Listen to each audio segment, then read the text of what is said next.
And we begin this evening with breaking news. Congressman Steve Scalise has dropped out of the race to become Speaker of the House in a sign that divisions are intensifying among House Republicans. Now, the House has been without a leader for more than a week now after Kevin McCarthy was ousted by hardliners.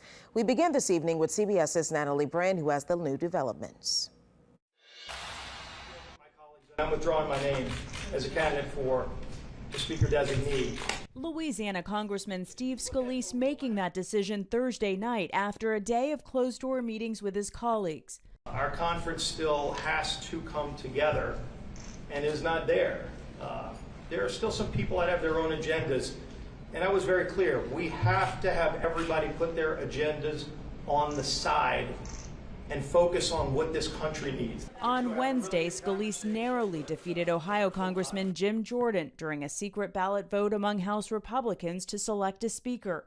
But 24 hours later, it was clear divisions remained, with Scalise still short of the votes needed to get elected on the House floor. He worked today, felt as though he wasn't going to be able to get there. He's going to still be our majority leader. I've been in that exact same position that he was back in 2015. It's unclear what happens next, and for now, business in the U.S. House remains on hold. Foreign Affairs Committee Chair Michael McCall calls the GOP infighting a dangerous game. Our adversaries are watching us, and Israel is watching. They need our help.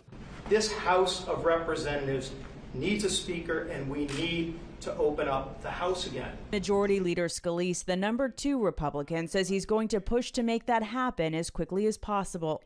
Natalie Brand, CBS News, Capitol Hill. Eyewitness News political analyst and Gambit columnist Clancy DuBos joining me back in studio again with a vastly different update. Now, Clancy, we knew that this would be an uphill battle for whoever was coming up behind McCarthy, but I could not have predicted that Scalise would drop out of this race, but maybe just a couple of days after being nominated. That's correct. And, you know, my take on it is this. I think Steve Scalise saw the handwriting on the wall.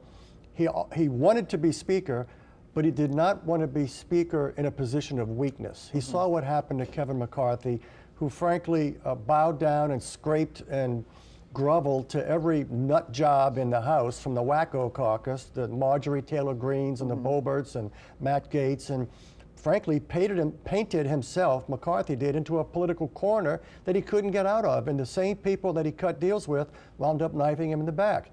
And I think Scalise realized as he was meeting with people that the divisions, as you heard him say, was still so deep and so sharp and so intractable that he decided to be master of his own fate rather than, you know, make deals that he knew he couldn't keep as a matter of principle or were just unwise or that would be impractical. He took himself out. So this way, he's still majority leader. He's still the number 2 Republican in the House. Right now, he's the number 1 Republican who's permanently there.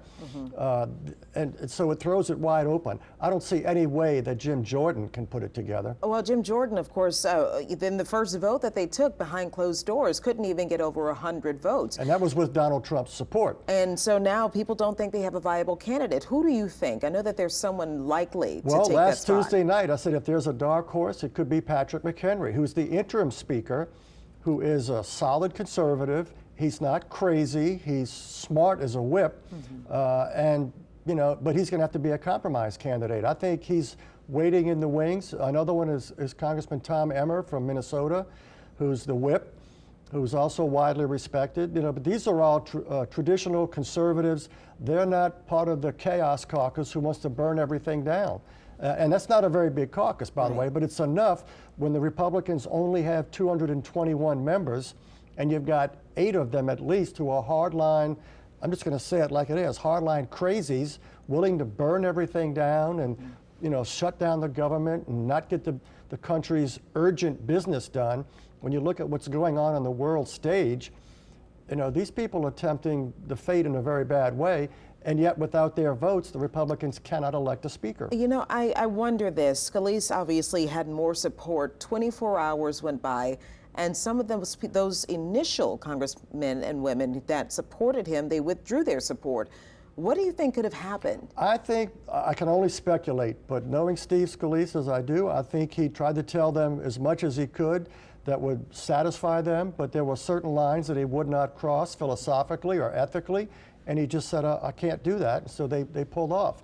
but I credit Steve Scalise for that. You don't think it was Donald Trump? He did not want to. Oh, I think Donald Trump coming out today saying Steve Scalise is too sick, which is an awful, really sick thing to do.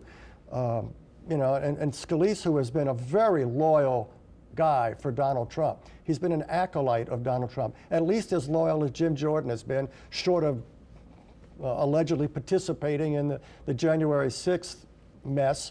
But, you know, what Donald Trump did to Steve Scalise was, you know, not very loyal. That's putting it diplomatically. And I think what he said today, that he thought Scalise, you know, his health was not going to be allowing him to serve successfully, et cetera. I think all of those things hurt. But I think Scalise did frankly, the courageous and principled thing. He said, I'm going to take myself out. I'm not going to let somebody like Matt Gaetz or Marjorie Taylor Greene take me out. All right, well, obviously we know that the House GOP has a leadership crisis. Clancy, we have a lot more to talk about in the coming days. And a unity crisis. Yes, they certainly do. All right, Clancy DuBos, thank you so much. With this shakeup in Capitol Hill, you can count on us to have the most up-to-date and accurate information. We'll keep you updated on air, online, and on our social media pages.